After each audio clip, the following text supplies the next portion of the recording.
आगे थे, अब वो शरबत जियाद फैला रहे हैं। वो कह रहे हैं साहब रूह अफ़ज़ा अगर आप पियोगे तो मस्जिदों और मदरसों को बढ़ावा दोगे, और अगर बाबा रामदेव और बाबा रामदेव, हाँ कांग्रेसी तो सलवार गिफ्ट करके गए थे, जान बचा के भागे थे। बाबा के पीछे पड़े थे तो जाना लाजमी था। अरे भैया ये लोग खाकी नेकर वाले हैं, बाबा जी जैसे लोग खाकी नेकर वाले हैं। ये लोग आरएसएस की पाठशाला में जाने वाले लोग हैं। पहले सावरकर माफ़ी मांग रहे थे, अब बाबा रामदेव माफ़ी। दिक्कत क्या है उसके अंदर? हमें कोई दिक्कत नहीं है, लेकिन किसी के ऊपर ज़बरदस्ती नहीं थोपनी चाहिए। थोपोगे? मैंने कहाँ थोपा भैया, ना तो मेरी फैक्ट्री है रूह अफ़ज़ा की। ये तो एक मौलिक आज़ादी होनी चाहिए कि रूह अफ़ज़ा पी कोई व्यक्ति, ये तो एक मौलिक आज़ादी होनी चाहिए कि कोई व्यक्ति। राहुल गांधी मोहब्बत का शरबत पीने दिल्ली पहुंच जाते हैं, रूह अफ़ज़ा का जो है वो प्रचार करते हैं, उस पर क्या कहोगे?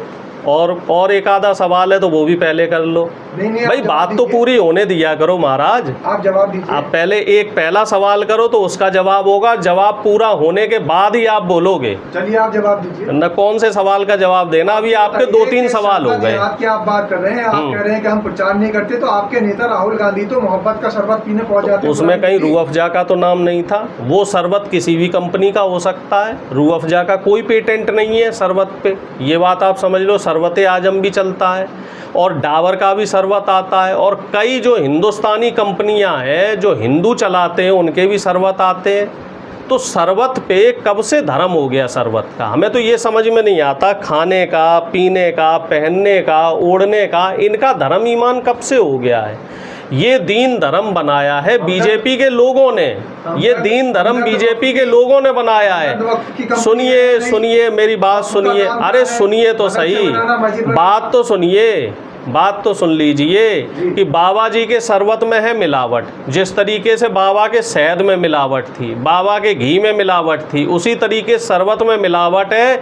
अब इनका जो सेल है वो हो नहीं रही है, तो अब ये उसमें हिंदू मुस्लिम घुसेड़ के ले आए हैं कि अगर कोई हिंदू है, चूंकि देश में 80% हिंदू है, तो भावनाओं के साथ खेल रहे हैं कि हिंदू हो तो रूह अफ़ज़ा मत पियो, बाबा जी का शरबत पियो। अरे बाबा जी के सुन तो लो, बाबा जी के शरबत में अगर क्वालिटी होती तो उसे तो सब लोग पीते। मैं भी बाबा जी का शरबत एक बार लेके आया, किसी आरएसएस वाले ने बोला कि भाई बाबा जी का शरबत बहुत बढ़िया है, तो मैं कहा टेस्ट करके देखते हैं। वो दिन है, आज का दिन है, वो शरबत का डब्बा बाबा जी का वहीं रखा हुआ, और तब से 3 रूह अफ़ज़ा के डब्बे खत्म हो गए। अब भाई रूह अफ़ज़ा में क्वालिटी है तो इसमें हमारी कोई कमी थोड़ा ही है। आप भी बड़ी लकीर खींचिए, नहीं ऐसा नहीं है। दंतकांति यूज करते हैं हम बाबा जी का, भाई दंतकांति अच्छा प्रोडक्ट है तो उसको यूज करते हैं। अब अगर दंतकांति में तो मछली की हड्डी पाई गई थी, अब इस बात के जिम्मेदार तो बाबा जी होने चाहिए। अब उसमें मछली की हड्डी डाल रहे हैं बाबा जी, मुर्गे की हड्डी डाल रहे हैं, घोड़े की लीद डाल रहे हैं, ये तो बाबा जी जाने, बाबा जी का धर्म ईमान जाने। और जो आपने एक सवाल किया था कि बाबा जी घोड़े की तेज स्पीड से दौड़ रहे हैं, तो वो उनके योगा का कमाल है, ना कि वो जो स्वर्ण भस्म और अश्वगंधा जो बेच रहे हैं उसमें कोई लेना देना नहीं है। बाबा जी निश्चित तौर पे देखिए योग करते हैं और फिट है। अपने सारे प्रोडक्ट में गौमूत्र मिलाता हूँ, शुद्ध है एकदम बिल्कुल। अब गौमूत्र जो मिला रहे हैं वो शुद्ध गौमूत्र है कि वो गधे का मूत्र है कि कुत्ते का मूत्र है, ये भी तो एक सवाल है। आखिर इतना गाय का जो पेशाब है वो कहाँ से आ जाता है? कर रहे हैं आप बाबा जी का। किसका? गौमूत्र। अरे बाबा जी खुद अपना अपमान करवा रहे हैं। बाबा जी तो खुद कहते हैं बड़े मंच पे कि मेरी पूंछ पाड़ लोगे क्या। बाबा जी अच्छे भले योग कर रहे थे, अच्छा भला इनका घर घर में सम्मान हो रहा था, बाबा जी बन गए व्यापारी। और व्यापारी बने तो ठीक बात है, लेकिन उनके जो प्रोडक्ट्स हैं उसमें तो अरे समर्थन करते हो, सुनो तो अरे सुनो तो पहले सवाल तो सुनो, हिस्सा है बाबा। अरे पूरा जवाब तो सुन लिया करो।